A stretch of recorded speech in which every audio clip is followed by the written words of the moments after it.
Baik, Assalamualaikum warahmatullahi wabarakatuh. Perkenalkan, nama saya Afifatur Rahma. Saya dari program studi manajemen bisnis syariah kelas C angkatan 2024.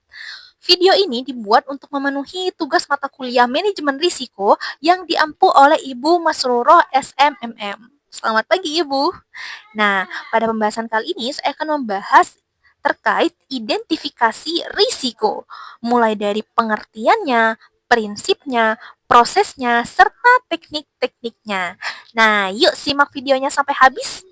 Baik, yang pertama yaitu pengertian dari identifikasi risiko.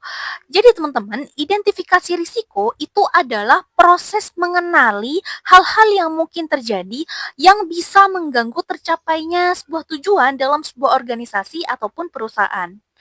Caranya dengan kita melihat kemungkinan yang terjadi menggunakan konsep 4W plus 1H. Apa yang mungkin terjadi, kapan hal tersebut bisa terjadi, di mana lokasinya, siapa yang akan terlibat, serta mengapa dan bagaimana hal tersebut bisa terjadi. Nah, dengan memahami semua ini, perusahaan itu nantinya akan lebih siap menghadapi risiko serta bisa melakukan pencegahan sejak awal. Baik, selanjutnya adalah prinsip-prinsip identifikasi risiko. Berdasarkan sumber yang saya baca, ada 4 prinsip dalam identifikasi risiko. Yang pertama yaitu komprehensif. Artinya, di dalam mengidentifikasi risiko itu harus secara lengkap, baik dari dalam organisasi ataupun perusahaan maupun dari luar, supaya tidak ada yang terlewat. Yang kedua yaitu sistematis. Artinya di dalam mengidentifikasi risiko kita itu harus mengidentifikasi secara terstruktur dan berurutan. Mulai dari proses identifikasi, lalu dianalisa hingga menilai, lalu menentukan nih prioritas risiko yang lebih dulu untuk ditangani. Prinsip yang ketiga yaitu berkelanjutan.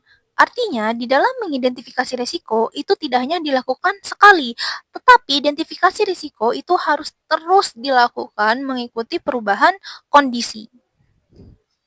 Prinsip yang keempat yaitu berbasis data.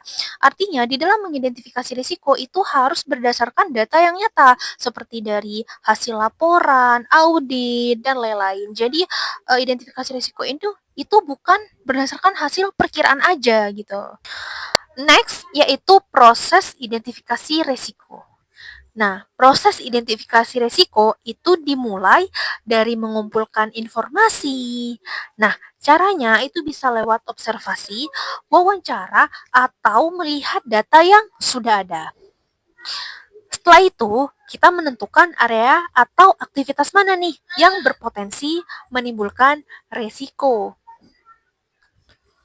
Langkah berikutnya adalah mengidentifikasi kemungkinan risiko yang bisa terjadi pada area tersebut. Kemudian, kita mencari tahu penyebab dari setiap risiko, supaya kita paham kenapa risiko itu bisa muncul.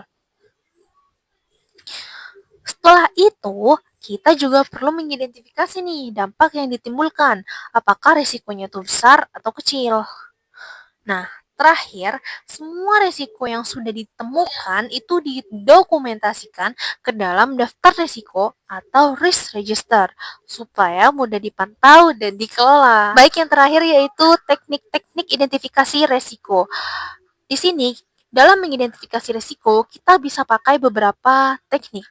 Pertama, yaitu teknik retrospektif, yaitu melihat kejadian di masa lalu. Nah, kita bisa pakai pengalaman perusahaan atau organisasi, laporan kejadian, kemudian data kerugian, wawancara, audit, serta laporan keuangan untuk mengetahui resiko yang pernah terjadi. Kemudian yang kedua yaitu teknik perspektif, yaitu melihat kemungkinan yang akan terjadi di masa depan.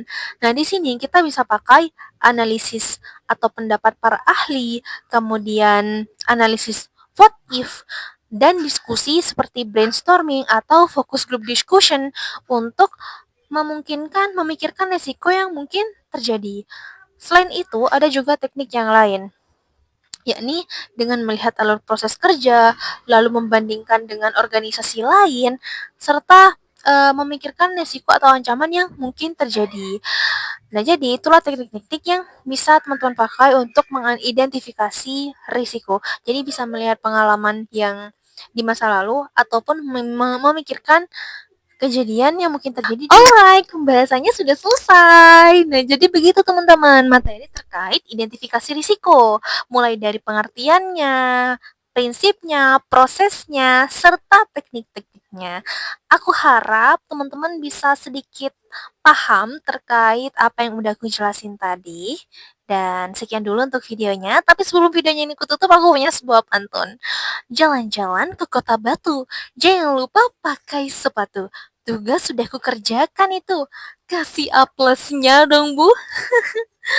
Oke, teman-teman, cukup dulu untuk hari ini. Terima kasih dan wassalamualaikum warahmatullahi wabarakatuh.